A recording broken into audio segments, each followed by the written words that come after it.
Bermuda triangle नाम तो सुना ही होगा आपने। एक ऐसी जगह जहां रहस्यमय तरीके से जहाज गायब हो जाते हैं, ऐसी जगह जहां कंपास काम करना बंद कर देता है, ऐसी जगह जहां अब तक हजारों लोगों की मौत हो चुकी है, लेकिन कोई नहीं जानता ऐसा होने के पीछे असल वजह क्या है। कोई कहता है यहाँ भूतों का डेरा है, तो कोई कहता है यहाँ एलियंस का ठिकाना है, लेकिन आज तक कोई भी इस मिस्टीरियस लैंड की गुत्थी को सुलझा नहीं सका है। आखिर यह बरमूडा ट्रायंगल क्या है और इसका रहस्य क्या है, चलिए इसकी मिस्ट्री और हिस्ट्री दोनों को समझने की कोशिश करते हैं। दोस्तों, Bermuda triangle north Atlantic ocean में स्थित एक रहस्यमय स्थान है। इसे डेविल्स ट्रायंगल के नाम से भी जाना जाता है, क्योंकि यहाँ जो भी कोई पहुंचा है वो वापस नहीं लौटा, फिर चाहे वो कोई जहाज हो या इंसान।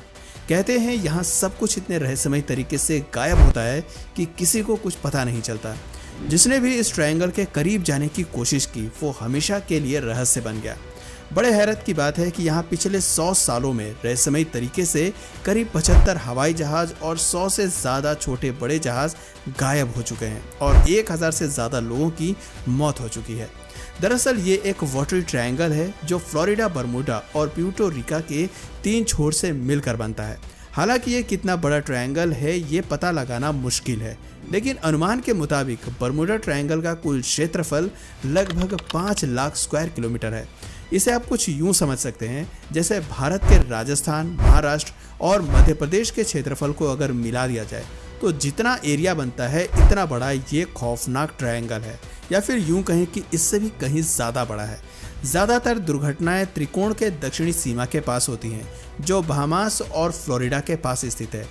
बरमूडा ट्रायंगल के बारे में एक और ख़ास बात ये भी है कि ये ट्रायंगल निश्चित रूप से एक जगह पर स्थित नहीं है। इसका प्रभाव त्रिकोण क्षेत्र के बाहर भी महसूस किया जा सकता है। इसके इतिहास पर नजर डालें तो सबसे पहले 1945 में अमेरिकी नौसेना के 5 टॉर्पीडो बॉम्बर विमानों ने फ्लोरिडा से पूर्व की ओर उड़ान भरी थी। इस मिशन को फ्लाइट 19 कहा जाता है। इसमें पायलट समेत 14 क्रू मेंबर सवार थे। सब कुछ ठीक चल रहा था, फिर अचानक इनके कंपास में कुछ प्रॉब्लम्स होने लगती हैं और कुछ ही देर में इसने भी काम करना बंद कर दिया था। अब यहाँ सबसे बड़ी समस्या खड़ी हो गई कि इन्हें अपना एक्चुअल पोजीशन का पता नहीं चल रहा था, साथ ही किसी और से संपर्क करने में भी दिक्कत हो रही थी। इस तरह दिन से रात हो गई और ये 5 विमान हमेशा के लिए लापता हो गए, जिनमें कुल 14 लोग शामिल थे। आज तक कोई नहीं जान सका कि ये जहाज़ कहाँ है और उन लोगों के साथ क्या हुआ। फ्लाइट 19 की तहकीकात के लिए एक सर्च एंड रेस्क्यू मरीन विमान को भेजा गया, जिसमें कुल 13 क्रू मेंबर्स सवार थे, लेकिन बदकिस्मती से ये भी फ्लाइट 19 की तरह ही गायब हो गया। इसके बाद बरमूडा को लेकर एक सनसनी फैल गई, लेकिन क्या आप जानते हैं कि तब बरमूडा ट्रायंगल के बारे में कोई नहीं जानता था, इसलिए उस वक्त तक इसका नाम भी नहीं रखा गया था। लेकिन इन दोनों जहाज़ों के लापता होने के बाद इस इलाके को बरमूडा ट्रायंगल का नाम दे दिया गया। बरमूडा ट्रायंगल को खोजकर्ताओं ने एक मिस्टीरियस ट्रायंगल बताया है, क्योंकि यहाँ जाने वाले जहाज और उनमें सवार लोग बड़े ही रहस्यमय तरीके से गायब हो जा रहे थे। ऐसे में लोगों के बीच इस ट्रायंगल को लेकर एक खौफ पैदा हो गया। लोग यहाँ जाने से कतराने लगते थे। बताते हैं कि 1945 से पहले भी बरमूडा ट्रायंगल में कई जहाज गायब हो चुके थे, जैसे 1872 में मैरी सेलेस्ट, 1881 में एलन ऑस्टिन और 1918 में यूएसएस साइक्लोप्स। सबसे पहले आपको मैरी सेलेस्ट का किस्सा सुनाते हैं। मैरी सेलेस्ट एक ऐसा व्यापारिक जहाज था जो बरमूडा ट्रायंगल में लापता हो गया था। दरअसल मैरी सेलेस्ट एक अमेरिकन मर्चेंट ब्रिगेटाइन थी जिसने न्यूयॉर्क से जिनेवा के लिए उड़ान भरी थी, लेकिन वो वहां पहुंच ही नहीं सकी। 5 दिसंबर 1872 को ये जहाज अटलांटिक महासागर के आसपास पाया गया। कुछ लोगों का कहना था कि इस जहाज को समुद्री लुटेरों ने लूट लिया होगा, लेकिन जब इसकी जांच की गई तो चौंकाने वाली बातें सामने आई। जहाज में सारा सामान सही सलामत रखा था, पर जहाज में ना तो कोई सवारी थी और ना ही जहाज कर्मी। ऐसे में सवाल उठता है कि अगर इस जहाज को सच में समुद्री लुटेरों ने लूटा होता तो इसमें रखा कीमती सामान नहीं मिलता, इसलिए ये जहाज एक अनसुलझी पहेली बनकर रह गया। एलन ऑस्टिन 1881 में फिर से यहाँ एक और जहाज लापता हो गया जिसका नाम था एलन ऑस्टिन। ये जहाज न्यूयॉर्क के लिए रवाना हुआ, जो बरमूडा ट्रायंगल के पास रास्ते में अचानक गायब हो गया। जब इसकी खोज की गई तो इस पर सवार एक भी इंसान का कोई अता पता नहीं चला। USS cyclops 1918। यूएसएस साइक्लोप्स नामक जहाज प्रथम विश्व युद्ध से कई सालों तक यूनाइटेड स्टेट्स नेवी के लिए 4 प्रोटियस क्लास कॉलिट्स में से एक था। 1 जनवरी 1918 तक यूएस के पूर्वी समुद्री तट की रक्षा में लगा था। इसे खास तौर से ईंधन आपूर्ति के लिए ही रखा गया था। कहते हैं कि गायब होने से पहले इस जहाज में 306 यात्री और चालक दल सवार थे। जैसे ही ये जहाज बर्मुडा ट्रायंगल के नज़दीक पहुंचा, अचानक लापता हो गया। हैरानी की बात है कि जिस समय यह हादसा हुआ उस दिन मौसम बिल्कुल साफ था, लेकिन अचानक जहाज कहाँ गायब हो गया किसी को कुछ पता नहीं चला। यहाँ तक कि जहाज में सवार लोगों का भी कोई अता पता नहीं मिला। अमेरिका के इतिहास में इस जहाज का गायब होना और इसमें सवार एक भी इंसान की खबर न लगना किसी मिस्ट्री से कम नहीं है। लेकिन दोस्तों, ये सभी घटनाएं इतनी पुरानी हैं कि इनकी पुख्ता जानकारी किसी के पास नहीं है, इसलिए इन्हें महज कविंदत या कहानी बताकर टाल दिया जाता है।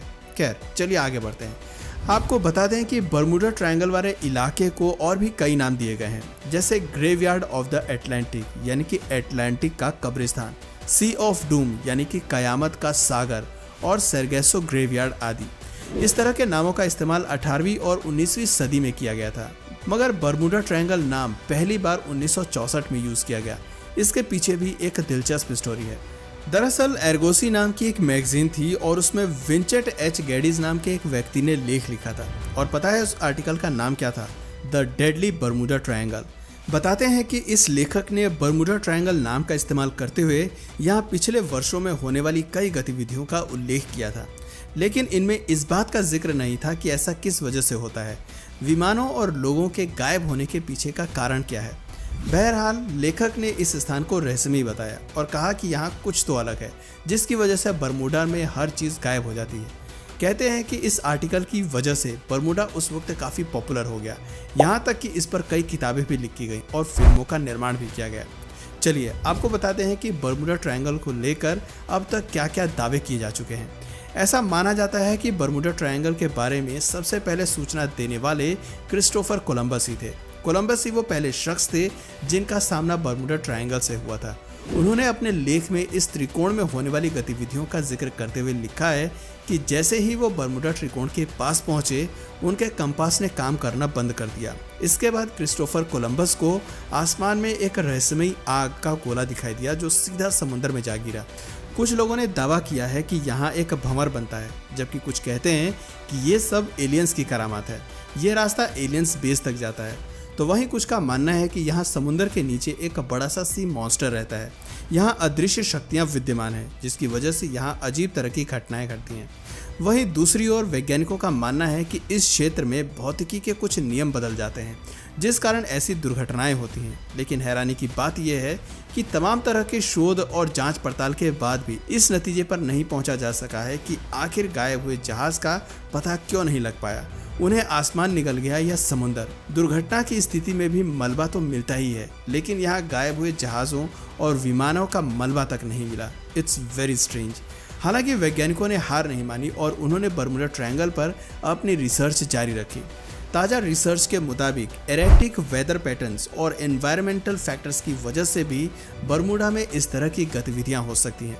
बर्मुडा ट्रायंगल के आसपास के मौसम पर शोध कर वैज्ञानिकों ने ये पता लगाया कि इस ट्रायंगल के ऊपर तेज हवाएं चलती हैं और इनकी रफ्तार 170 मील प्रति घंटे तक रहती है।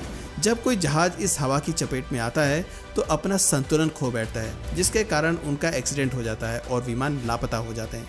जहाज़ों के लापता होने की दूसरी प्रमुख वजह है तूफान। शोध से पता चला है कि सबसे ज़्यादा तूफान इसी इलाके में आते हैं, जिसके कारण जहाज़ों का लापता होना आम है।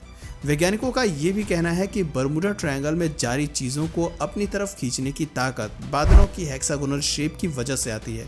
ये बादल एयर बम बनाते हैं, यानी हवा में बम ब्लास्ट जैसी ताकत पैदा करते हैं।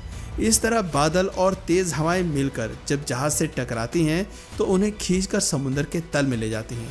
वहीं एक एक्सपर्ट का दावा है कि चट्टानें इस रहस्य को समझा सकती हैं।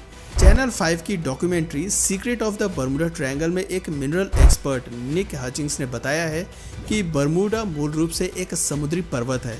ये पानी के नीचे का ज्वालामुखी है जो 30 मिलियन साल पहले से सक्रिय था, लेकिन अब ये नष्ट हो चुका है और वहाँ सिर्फ ज्वालामुखी के शीर्ष बचे हैं। हमारे पास उनके नमूने हैं जिनमें मैग्नेटाइट है। ये धरती पर नेचुरल पाया जाने वाला सबसे अधिक चुंबकीय पदार्थ है। हचिंग्स ने आगे बताया कि उससे मिली चट्टानों के टुकड़े और एक कंपास को लेकर हमने एक प्रयोग किया था। जब चट्टान के टुकड़ों को समतल पर रखा गया और उस पर कंपास घुमाया गया तो उसकी सुई बहुत तेजी के साथ घूमने लगी। ऐसा इसलिए हुआ क्योंकि चट्टानों में मैग्नेटाइट है। हचिंग्स का कहना है कि आप बस बरमूडा को पार करने वाले प्राचीन नाविकों की कल्पना कर सकते हैं। इसके अलावा National Oceanic and Atmospheric Administration का कहना है कि there is no evidence that mysterious disappearance occur with any greater frequency in the Bermuda Triangle than in any other large well travelled area of the ocean. इसका मतलब है कि इस बात का कोई सबूत नहीं है कि बरमूडा ट्रायंगल में विमान और जहाज गायब हो जाते हैं। बरमूडा में हम जो रहस्यमय गतिविधियां देखते हैं वो हमें दूसरे समुद्री इलाकों में भी देखने को मिलती हैं। अंतर केवल इतना है कि हमने उन पर ज़्यादा फोकस नहीं किया है। इसी के साथ एक तर्क ये भी दिया गया है कि बरमूडा ट्रायंगल एक हेवीली ट्रैफिक्ड एरिया है।